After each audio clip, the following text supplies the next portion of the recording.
Essa obra é uma obra breve, tem acho que 70, 80 páginas, é dividida em 10 partes. E ele começa a falar nessa obra sobre a sociedade, sobre a cultura humana. Em primeiro lugar, ele passa a fazer a equivalência entre dois conceitos. Ele diz: cultura e civilização é a mesma coisa para mim. No alemão, Kultur e Zivilisation.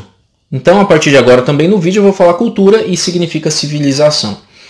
Para que serve a cultura? A cultura serve para que os seres humanos possam vencer os desafios diante da natureza. A natureza impõe desafios e a vida corre riscos.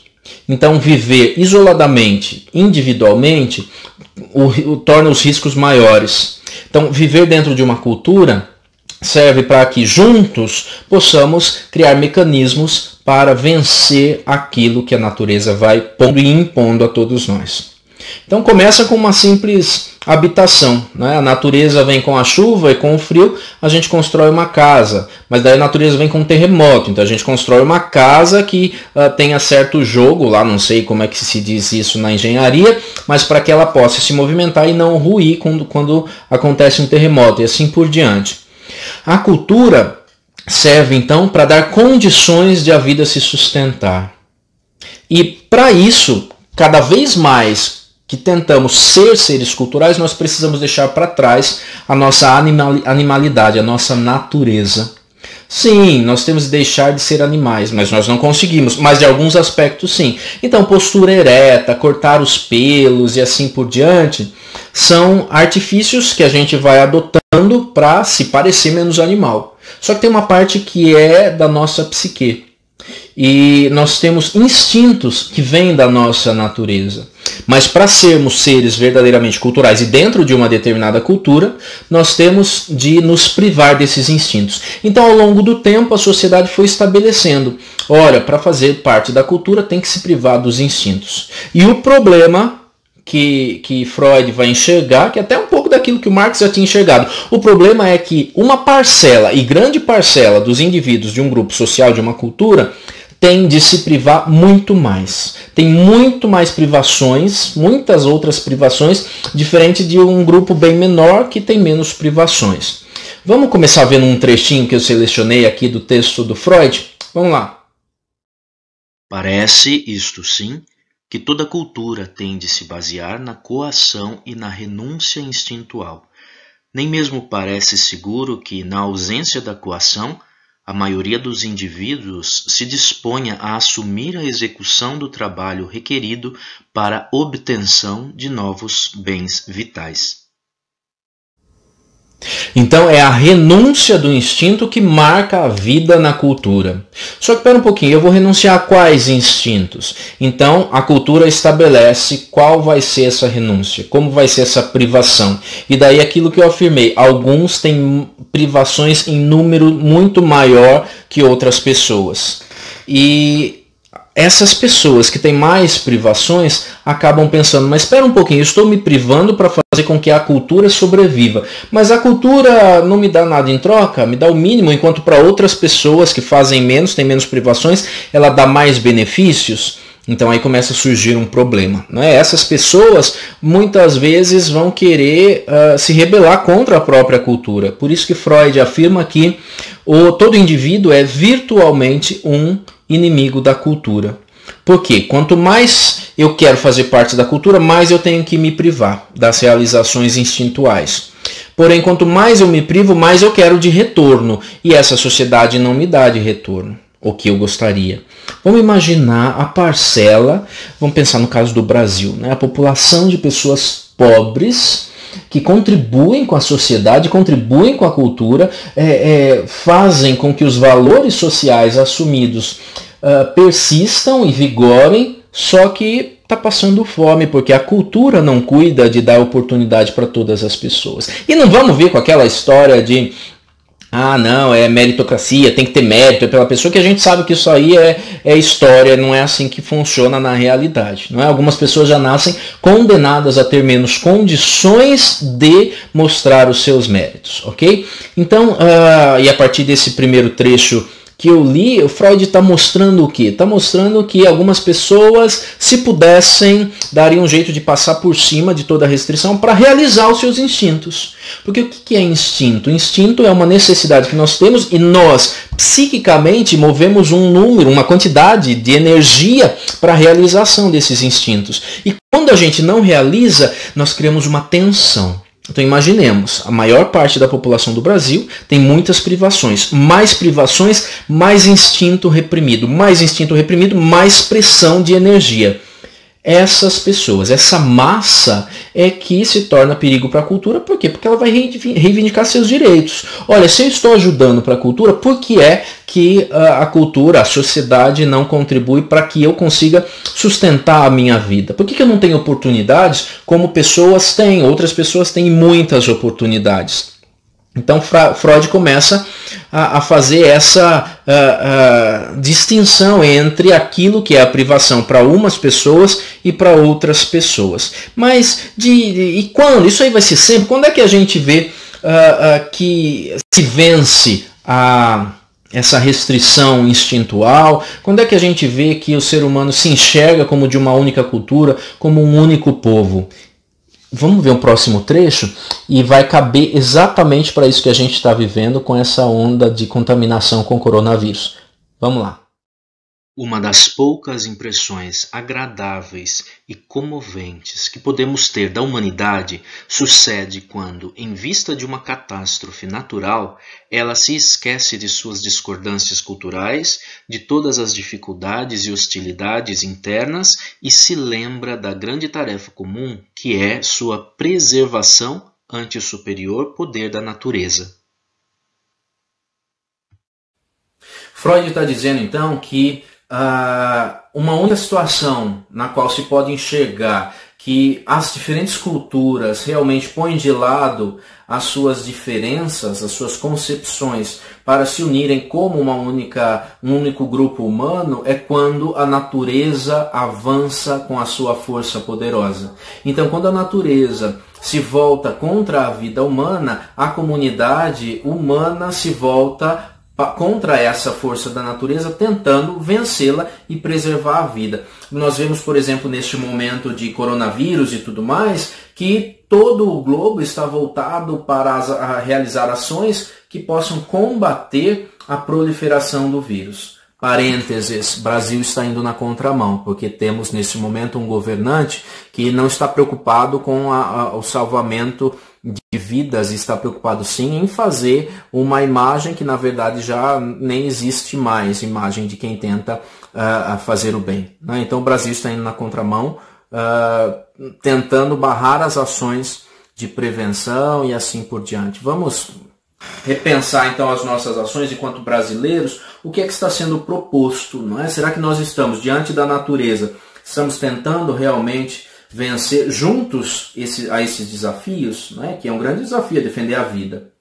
E então só nessas ocasiões é que a gente vê as guardas baixando guarda daquilo que são as diferenças construídas culturalmente. A cultura só prevalece quando ela reprime os instintos. E ela reprime os instintos de que maneira? Com a força. Quando ela coage, é pela coação que a cultura reprime os desejos instintuais. E quais são esses desejos instintuais? Se são instintos, são naturais, é da natureza humana.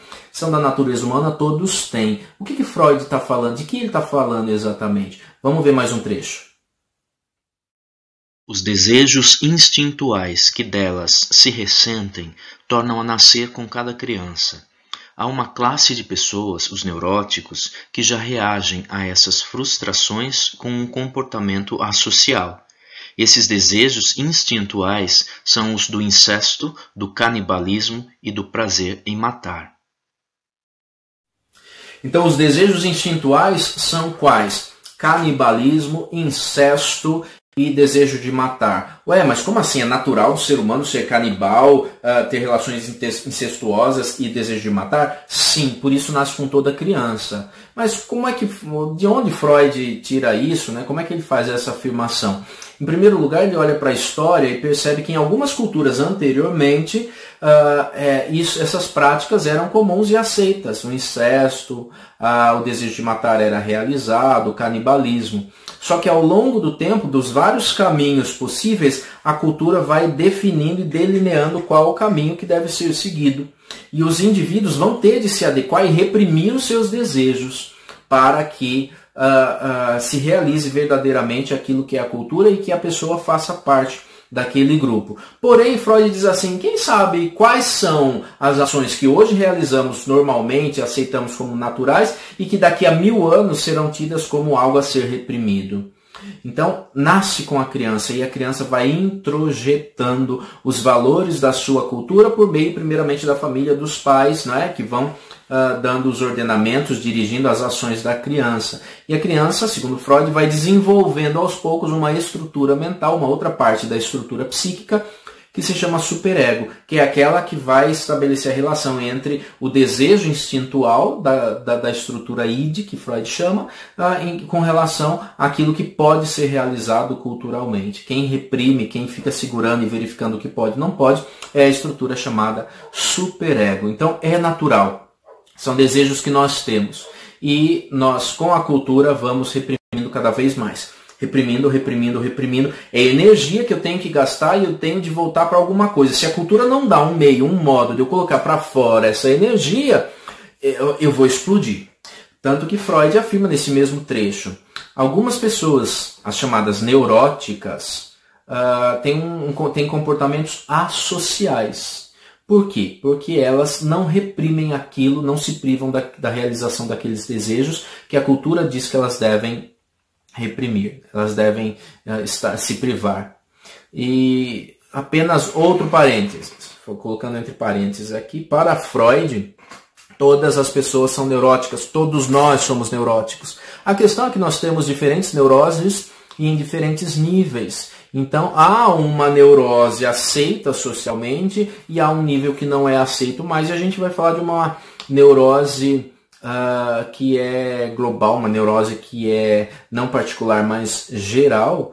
E nós vamos falar já já. Vamos acompanhar mais um trechinho. Vamos ler mais um trechinho da obra dele. Vamos lá.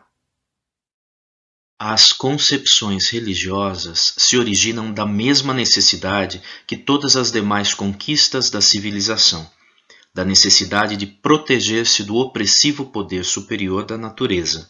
Acredito, isto sim, que o ser humano, mesmo quando personifica as forças naturais, segue um modelo infantil. Ok, mas como é que a gente passou então dessa discussão de privação, de grupos sociais, de neurose e de instintos, da privação, da realização dos desejos instintuais? Como é que a gente passa para a ideia religiosa? Justamente, qual é o nome do texto mesmo? O futuro de uma ilusão. Que ilusão é essa? A religião. Para Freud, a religião é uma ilusão. E do mesmo modo como nós nos desenvolvemos desde a infância e vamos lidando, de certo modo, com as nossas neuroses e criando outras, a religião é uma neurose coletiva criada pelo mesmo motivo infantil. Como assim? Que motivo infantil? Do que é que exatamente ele está dizendo? Ele está falando do processo pelo qual nós passamos quando nós somos crianças e vamos percebendo melhor a realidade. Primeiro, vivemos só com a nossa mãe. A mãe supre tudo. Ela é a poderosa. Ela consegue nos manter a nossa vida. A gente vai crescendo e vai vendo que há um outro personagem, que é o pai, que de repente ganha mais poder dentro de casa, que manda na mãe, manda nos filhos e assim por diante, principalmente pensando a sociedade na qual Freud viveu e pensando na história da sociedade machista patriarcal. Então, o pai, né, a figura do homem, é aquele que detém o poder, que manda, poxa, eu quero ser igual a ele, mas eu tenho medo, porque ele faz mal para mim. Então, o que acontece? Eu vou aos poucos percebendo que eu dependo daquele que me impõe medo, mas que cuida de mim. Eu cresço mais ainda e eu começo a perceber que o meu pai não é mais o herói salvador da minha vida. Eu viro adulto, né, adolescente, jovem, adulto, e começo a perceber que tem algumas forças presentes no mundo contra as quais o meu pai não consegue lutar e não consegue me defender. Então eu vou transferindo para essas forças aquele mesmo sentimento que eu tinha para com o meu pai, que era aquele poderoso que faz o bem para mim, mas ao mesmo tempo ele castiga, ele pode bater em mim. Então eu transfiro esse sentimento para as forças da natureza. Isso ao longo dos milênios, dos séculos aí da história da humanidade. Eu transfiro para as forças da natureza, até chegar um momento que eu percebo que aquilo que eu transfiro para a natureza, eu começo a humanizar, né? Transferir para a natureza desejos, intenções humanas, eu começo a perceber que aquilo que a natureza faz é muito maior do que aquilo que pode o ser humano. Então deve existir um ser superior que domina e comanda a natureza. Então, ainda que a natureza se volte contra a humanidade, ainda que o coronavírus esteja devastando a humanidade, assolando, trazendo medo, existe um ser superior que está acima de tudo isso e que governa, e que deseja, que determina e que cuida da minha vida. Que crescendo, minha mãe não pode cuidar mais, meu pai não tem condições de cuidar mais, ele não tem força suficiente, nada no mundo pode cuidar. Então deve existir um ser que domine sobre tudo isso. Isso é coisa infantil, porque a criança é que acreditava que existia um ser que podia defender. E o adulto, quando cresce, não pode levar isso da criança. Ele teria que superar essa noção infantil da existência de um ser que pode me salvar sempre. Diante da natureza, a gente não pode nada e não há quem nos salve. Vamos ver mais um trechinho? Vamos lá. Mas não é inevitável que o infantilismo seja superado? O ser humano não pode permanecer eternamente criança. Tem de finalmente sair ao encontro da vida hostil. Podemos chamar a isso educação para a realidade. Assim, o ser humano provavelmente alcançará que a vida se torne suportável para todos e a civilização não mais oprima ninguém. Então, olha só, a gente vive algo que é infantil na criação da ideia religiosa, vem de um processo que acontece do mesmo modo que o processo lá na infância, mas isso não vai ser superado. A criança superou, a gente não pode superar, a gente não tem condições de superar. E Freud diz então que, olha, possivelmente a gente vai superar. A criança venceu. Pode ser que a humanidade esteja aprendendo a pensar e refletir melhor sobre os problemas e percebendo que não é necessário haver uma força superior para eu enfrentar a realidade. E daí, nesse momento, ele faz uma afirmação que é muito interessante para esse texto. Ele diz: nós precisamos educar para a realidade, nós precisamos da educação para a realidade. E o que é essa educação para a realidade? Ao invés de confiar naquilo que não tem pé na realidade, que é a verdade religiosa, nós ensinarmos a criança a enfrentar o mundo com aquilo que a realidade dá para ela enfrentar. Não ficar esperando, porque a religião não tem pé no que ela consiga conceber. Não é? A religião não faz afirmações que a criança ou até o adulto consiga ter assim, uma clara noção de como funciona. A criança, antes de aprender a pensar, já é imposta na cabeça dela uma ideia religiosa. E ela cresce com aquilo. Então Freud está dizendo, o intuito desse texto como um todo é pensar uma educação para a realidade. Que a gente possa munir as pessoas, o indivíduo, para que ele possa lutar contra as forças da natureza de um modo autônomo. É isso que nós não fazemos, é isso que nós não damos. Então nós precisamos propiciar para a criança, desde a infância até a idade adulta, uma educação que leve a pessoa a enfrentar a realidade. Porque a crença diz o quê? A ideia religiosa diz o quê? Olha, nada disso que eu falo é verificável. Você vai ter de acreditar em mim. E a realização de tudo vai se dar numa outra realidade. Gente, quando a religião diz que a salvação, o bem ou coisa vai vir em outra realidade, ela está sendo um instrumento ótimo para o poder político. Porque o poder político vai dizer assim, eu vou massacrar esse povo. E esse povo vai trabalhar até a morte, porém esse povo vai achar que é Deus quem quer. Deus é que planejou a vida e é assim que ela tem que ser seguida. Uns nasceram para trabalhar mais que outros, uns nasceram para ter mais privações que outras pessoas. Então, eles vão fazer porque eles acreditam que mesmo que não se realizem aqui, eles vão se realizar em outro lugar. E ainda mais, o governante Principalmente quando usa lemas de Deus acima de tudo, ou acima da... nem sei como é que é a ordem, o governante está querendo trazer para as pessoas a ideia de que elas devem seguir as regras impostas por essa cultura, porque no fundo é Deus quem determina, é Deus o fundamento de toda a lei. E Freud vai dizer, eu nem trouxe o trecho, mas ele vai dizer assim, se as pessoas entendessem que não é Deus o fundamento da lei, mas sim é a política, é o interesse humano, cultural, essas pessoas pouco iriam querer se rebelar contra a lei, contra a cultura. Elas iam querer se melhorar, porque a lei não é para escravizar e para dominar o ser humano. A lei é para ser útil e para ajudar a alcançar os interesses da humanidade. E parece até uma verdade cristã que está lá no texto da Bíblia, né? O sábado não foi... O homem não foi feito para o sábado, mas o sábado foi feito para o homem. Então Freud está dizendo, o ser humano precisa parar de enxergar a lei como tendo um fundamento em um ser superior, porque eu não posso questionar. Se é de Deus, não posso questionar. As crenças, não, atrevimento, isso é muito atrevimento. E um dia Freud disse, pagou-se com a vida o questionamento. Hoje não. Mas um dia pagou-se com a vida. E o questionamento é que liberta, o questionamento é que vai fazer com que se construam leis melhores, de maior realização para todas as pessoas. Para que todas tenham as privações no mesmo grau, no mesmo nível, e não propiciando uma vida melhor para umas, mais que para outras. Vamos ver mais um trechinho? Como estamos dispostos a renunciar a boa parte de nossos desejos infantis, podemos tolerar que algumas de nossas expectativas se revelem ilusões.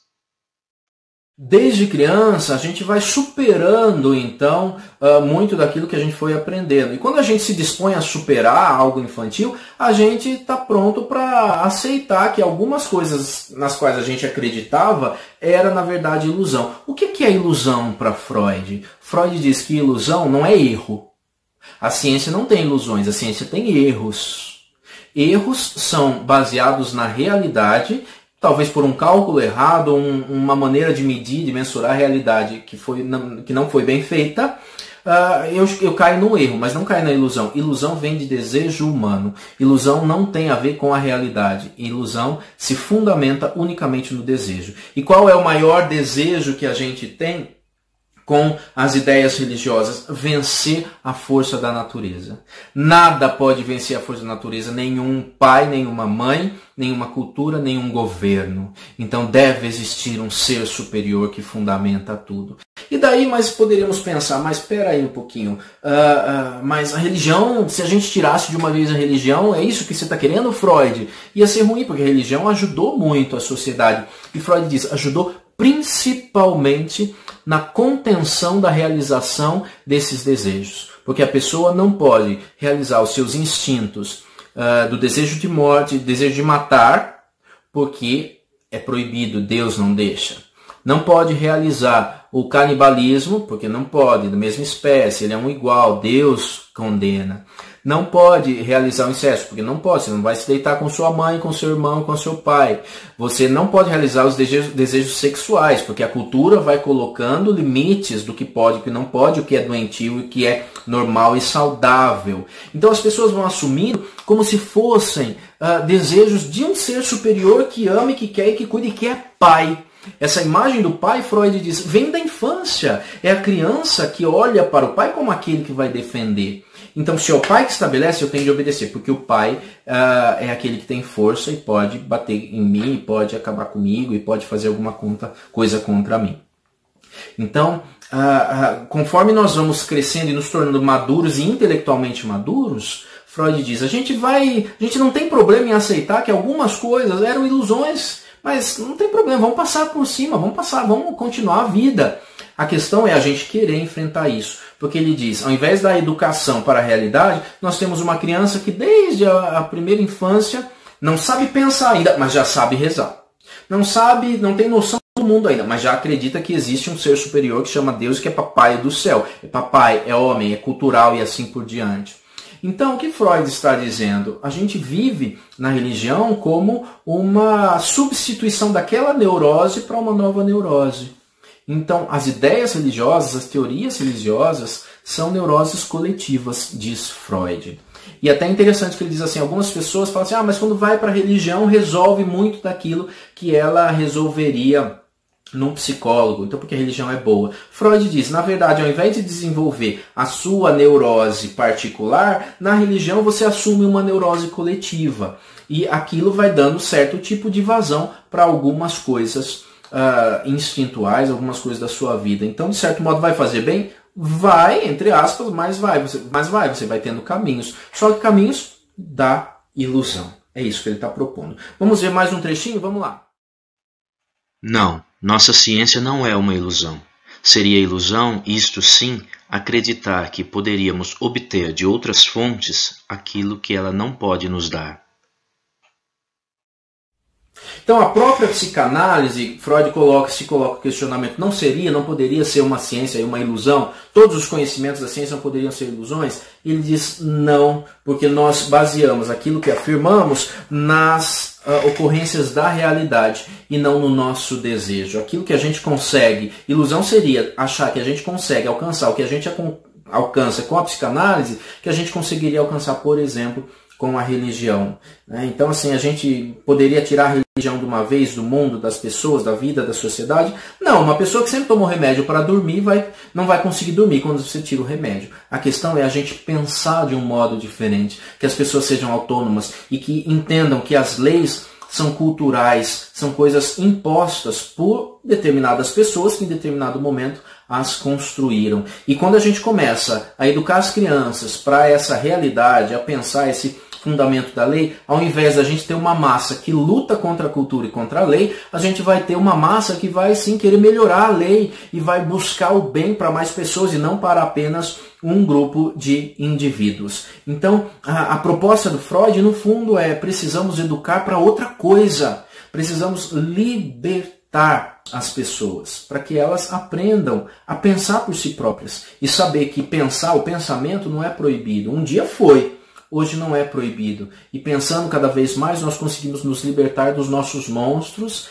das nossas ilusões. A gente consegue se libertar de poderes, falsos poderes, fundamentados em uma ideia de que é Deus quem quer. Então, olha, a lei tem fundamento religioso, o governante sou eu estou em nome de Deus, então nesse momento você tem que obedecer.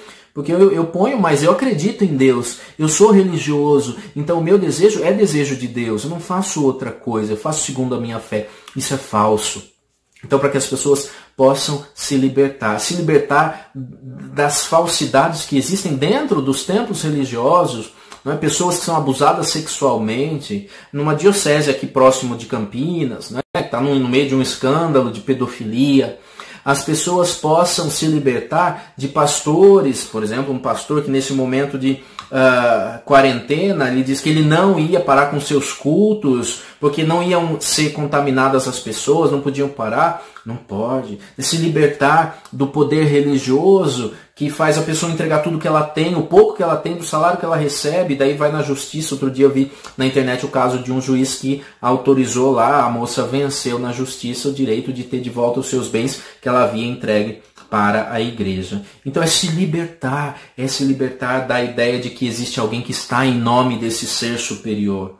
Não é ser contra a religião, ser contra quem tem uma crença, mas ser contra o poder que vem dessa crença religiosa. E esse poder, na nossa sociedade ocidental, e especificamente no Brasil, é muito grande. Pense na bancada evangélica, nas bancadas religiosas que existem lá no Senado, na Câmara dos Deputados, que vão barrando projetos de acordo com os seus intuitos. O poder público serve para governar, deve governar para todas as pessoas, não para quem é de uma determinada crença ou de outra crença, ok? Então é por isso que eu acho que esse texto do Freud é importante para a gente pensar na nossa realidade. Seja marcado pelo coronavírus, seja marcado por um presidente que se diz estar agindo em nome de Deus, mas está levando as pessoas, um país todo, à desolação e à morte, principalmente nesse contexto de coronavírus. Então é para se pensar a humanidade unida contra essas forças da natureza. O futuro de uma ilusão. Qual ilusão você tem? E que futuro nós vamos dar a ela a partir do momento que nós reconhecemos que é uma ilusão? Mas Freud diz, depois que a gente reconhece que é ilusão, a questão é enfrentar da cara a tapa diante da realidade. O mundo é hostil, mas a gente precisa educar para enfrentar essa hostilidade e não para acreditar que eu tenho que aceitar essa hostilidade porque um dia eu vou ser recompensado. Ok? Beijos, abraços e até mais. Espero que tenha gostado. Dê o seu like aí, né? Dê sua curtida aí. Se inscreva no canal. E eu sempre falo que vou postar mais vídeos. Eu pretendo, já tenho outros em mente aí, mas sempre acabo demorando para postar. Mas pretendo, principalmente nesse momento, fazer isso. Mais uma vez, beijos e abraços. Obrigado pela atenção. Tchau, tchau.